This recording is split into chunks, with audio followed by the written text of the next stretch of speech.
ईमू कौन है, क्या पावर है इसके पास, ये सवाल है जो हर वन पीस फैन के दिमाग में 24 घंटे घूमता रहता है। But the biggest question, the ultimate mystery is what the hell is Imu's devil fruit. हमने थ्योरी सुनी है अबाउट शैडो फ्रूट के बारे में, स्पेस टाइम फ्रूट के बारे में, may be even a gold fruit जो उसके पास हो सकता है, इसके बारे में भी हमने सुना है। बट क्या हो अगर उसके पास इससे भी बड़े बवाल लेवल का डेविल फ्रूट हो जो पूरे वन पीस वर्ल्ड की नींव रखता है। लाइक लिटरली एक ऐसी नींव है जो आपको चारों तरफ दिखेगी। एंड ये क्या है? वेल, इसको जानने से पहले चैनल को सब्सक्राइब, वीडियो को लाइक जरूर करना। ईमू sama power is not just a devil fruit but it is the power of the devil fruit itself, the origin, the source, the very essence of the curse. And what this is? It is sea devil fruit. लेकिन इस theory में कूदने से पहले चलो थोड़ा सा basic ground work कर लेते हैं with simple question, who is ईमू? What do we actually know about him? And the answer is बहुत कम। We know ईमू एक लड़की है, करंट के चैप्टर से ये पता चल चुका है। हमको ये पता है कि ये बंदा वो है जो एम्प्टी थ्रोन पर बैठता है, दी कारा नो ग्याजो, जो कि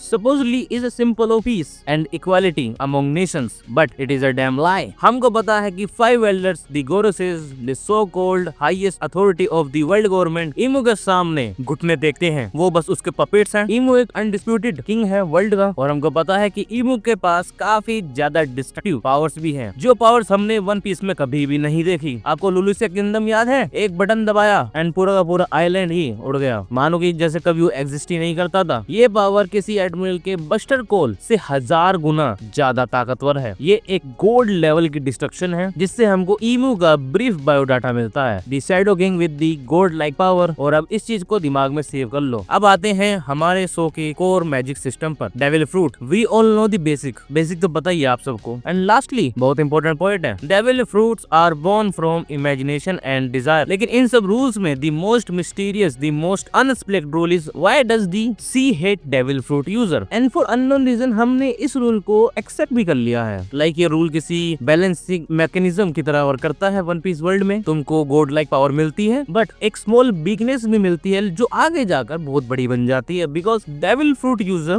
वो वर्ल्ड को एक्सप्लोर करना चाहते हैं and some of them want to be ruler of the world. But बीच में आता है समुंदर, जहाँ पर आपका डेविल फ्रूट वर्क ही नहीं करता है। एक बार समुंदर के अंदर या फिर तुम डेविल फ्रूट यूजर हो तो उसके अंदर ही मरोगे। ऐसा क्यों है? सोचो इसके बारे में। वेगापंक ने कहा devil fruit are from of evolution born from desire, they are a step towards humanity potential. तो फिर नेचर की सबसे फंडामेंटल फोर्स दिस सी उन्हें रिजेक्ट क्यों करती है? Why is this evolution scenes as unnatural by the sea? Well, ये mystery अभी तक हमको पता नहीं चली है, बट यही हमारी थ्योरी का एक लॉज पॉइंट बनता है। What if this sea rejection is a passive natural phenomena? What if it is not occurs from the sea? What if it is occurs by someone who control the sea? What if the sea itself has a conscious, a will? Because will का concept हमारे One Piece में throughout from the first chapter and I think to the very last chapter will follow. हमारे पास इसके hints भी हैं। Remember जिनुसा, एक elephant जो हजारों साल से समुद्र में चल रहा है। The sea allows it. Remember the sea kings, giants creature जो समुद्र में रहते हैं और जिनके पास अपनी विल है, जो पोसाइडन की आवाज सुनते हैं, जिसके कारण से मुझे लगता है कि समुद्र जिंदा है। It is not just a water, it is a entity. One Piece की दुनिया में एक लेजेंड है, एक कहानी जो बच्चों को सुनाई जाती है, the legend of the sea devil. Shanks ने बग्गी को बताया था, CP9 के ज़ाबुरा ने काकू को बताया था। लेजेंड कहते हैं कि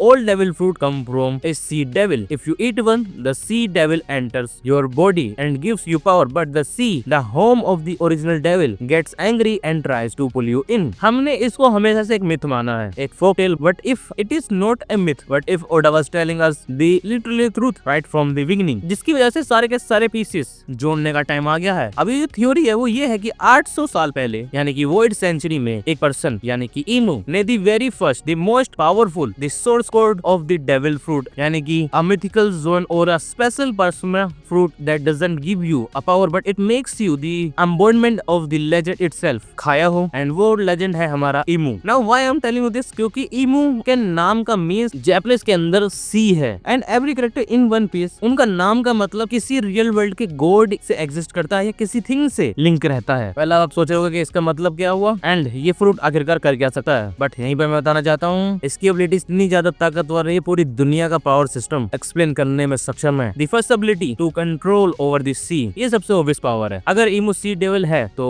वो समुद्र का गॉड है, ही और शी, बिकॉज जेंडर में अभी तक सिर्फ बाल लंबे हुए हैं, और कौन कहता है कि यार लोंडो के बाल लंबे नहीं होते हैं? आजकल तो लोंडे भी क्या लोंडिया से कम है कि ये सिंपली सुनामी क्रिएट कर सकता है किसी भी आइलैंड आइलैंड को वाइप करने के लिए, व्हीरलपुल्स को क्रिएट कर सकता है किसी भी शिप को ट्रैप करने के लिए, एंड पूरी जो करंट की ग्रैंड लाइन है उसका ही नक्शा बदल सकता है, जैसा 800 साल पहले वोइड सेंचुरी का बदल दिया गया था। याद रखना चाहिए, वेगापंक ने साफ बात कही थी कि 800 की जो वोइड सेंचुरी है वो समुद्र के नीचे है और लिटरली जो सी है उस सबको कंज्यूम करता जा रहा है। वेगापंक ने कहा भी था। एंड सबसे ऊपर हाई ग्राउंड पे कौन बैठा हुआ है राइट नाउ? ईमू एंड समुद्र। ईमू को जहाँ पर जिसकी वजह से मुझको ये लगता है कि this theory might be possible, क्योंकि ईमू सबसे ऊपर बैठा हुआ है एंड समुद्र अपने फ्रूट को लेने के लिए या फिर जो पावर उसने जो फर्स्ट डेविल फ्रूट को दी थी उसको वापस लेने के लिए पूरे वर्ल्ड को सिंक कर रहा है। एंड ये बात हमारा ईमू जानता है, इसलिए वो हमेशा हाई ग्राउंड पर रहना पसंद करता है। बट यहीं पर ही नहीं, अगर उसके पास ये वाला डेविल फ्रूट है then it will give him ability to control over all the devil fruit. भाई this is a real game changer. अगर ईमू सी डेविल है और सारे डेविल फ्रूट उन्हीं से निकले हैं तो इसका मतलब है कि Imu is the admin of the entire devil fruit system, जो कि एक सिस्टम का सोर्स कोड है। तो सोचो इसका कितना इम्प्लीकेशन है। राइट नाउ करंट के चैप्टर में हम देख भी रहे हैं वो किस तरीके से लोगों को मैनिपुलेट कर रहा है, लोगों को एक डेविल में कन्वर्ट कर रहा है। एंड ये जब भी पॉसिबल हो सकता है जब उसके पास रियलिटी को चेंज करने की पावर या फिर किसी के नेचर को चेंज करने की पावर हो। एंड ये पावर सिर्फ हमारे ओशन के पास है। एक बार बस सी लेवल ऊपर जाएगा देन किसी की भी पावर वर्क नहीं करेगी। लेकिन यही एक एपिक एविडेंस मांगती है, सिर्फ बातें ही नहीं सबूत भी चाहिए। तो चलो इसके सबूतों के बारे में बात करते हैं। 800 साल पहले क्या हुआ था? एक ग्रेट किंगडम था जो बहुत एडवांस था। उनके पास जो वो था एक यूजर जिसके पास का फ्रूट था, द सन गॉड, और उनके अगेंस्ट थे 20 kingdom led by you guessed it a person who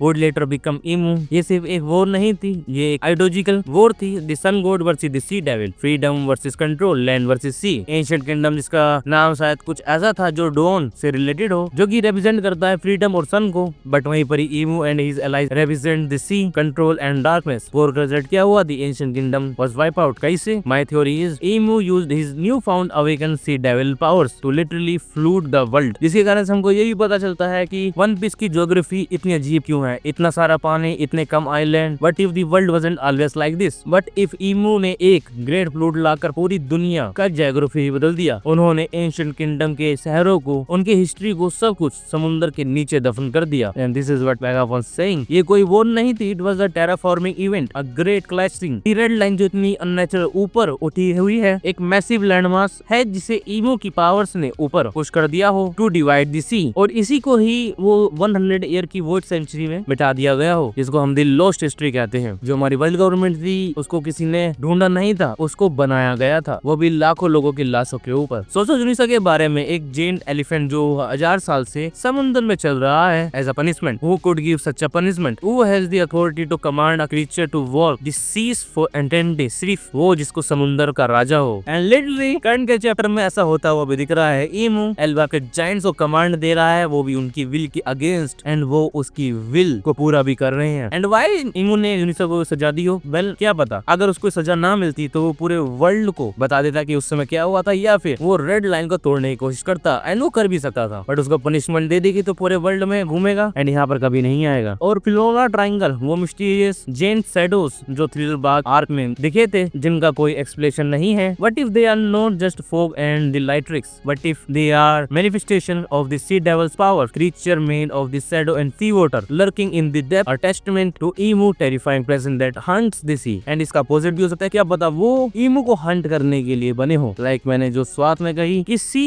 सभी डेविल फ्रूट को अपने अंदर समाने की कोशिश करता है। अब आपका सबसे बड़ा काउंटर आर्गुमेंट ये होगा, मुझे पता है कमेंट बॉक्स में कुछ मान लोग बोलेंगे, अगर ईमू सी को कंट्रोल करता है तो फिर एंशिएंट वेपन पोसाइडन का क्या काम? Why is the world government so afraid of Shirahoshi? And ये एक अच्छा क्वेश्चन भी है। नाउ यहाँ पर थ्योरी ये है कि the Imu controls the water, the physical sea, but Poseidon control the will of the creatures living in the sea. The sea king Imu समुद्र के बॉडी को कंट्रोल करता है, पोसाइडन समुद्र के मन यानी कि सोल को। और पोसाइडन ही एक डायरेक्ट थ्रेट है जो ईमू की इस एब्सोल्यूट अथॉरिटी को बर्बाद कर सकती है। And also because of this reason कि ईमू सी के वाटर को कंट्रोल कर रहा है, इसलिए ओशन को ये चीज पसंद नहीं आ रही है, या फिर जो ओरिजिनल सी डेविल है उसको ये चीज पसंद नहीं आ रही है कि मेरी पावर को कोई और कैसे कंट्रोल कर पा रहा है। एंड हमको एक और चीज याद रखनी चाहिए, ये सारी बातें लिंक्ड हैं, क्योंकि जो भी समुद्र को कंट्रोल करेगा वो ही द किंग ऑफ वर्ल्ड बनेगा, या फिर वन पीस के लाइनों में कहें तो वो ही पायरेट किंग बनेगा। And Marshall D Teach the man who broke the ultimate rule, उसके पास दो डेविल फ्रूट है। कैसे? कॉमन थ्योरी ये है कि Yami Yami no Mi darkness fruit special है, it can absorb things even the devil form from other user. And ये बिल्कुल पॉसिबल हो सकता है। है। एंड क्या हो अगर हमारा ब्लैक बियर्ड वो ईमू के साथ काम कर रहा हो, इसके बारे में किसी को भी ना पता हो, ना ही वर्ल्ड गवर्नमेंट को। You can simply say he is just a person who is working secretly with Imu, और ईमू ने उसको इमोर्टल बॉडी प्रदान कर दी हो। लाइक ये पॉसिबिलिटी है कि इमोर्टल मरते नहीं, एंड दो डेविल फ्रूट अगर कोई बंदा खा ले तो वो मर जाता है, बट उसमें इमोर्टैलिटी ऐड कर दे तो क्या वो मरेगा? ये एक स्टिल क्वेश्चन है जो आप लोग मुझे कमेंट बॉक्स में बताना, ऐसा होगा या नहीं होगा। लेकिन इसके मायने क्या अगर ईमू के पास सी डेविल फ्रूट है? वेल ये एक एपिक वॉर की तरफ ले जाएगा, यानी कि the final war, sun god versus the sea devil. तो अगर ये थ्योरी सच है तो ये वन पीस का एंड गेम को कंप्लीटली चेंज कर देगा। The final war will not just be a pirate versus man, it will be a mythological clash of epic gods. Well आपको क्या लगता है मुझे कमेंट बॉक्स में जरूर बताना। ये मेरी थ्योरी थी, एंड ये थ्योरी ऑफ कोर्स इंटरनेट पे भी एग्जिस्ट करती है, बट इस पर ये वाला मेरे टेक्स्ट थे। वीडियो पसंद आई हो तो वीडियो को लाइक करना। अब मैं मिलता हूँ आपको अगली वीडियो में। Thank you for watching.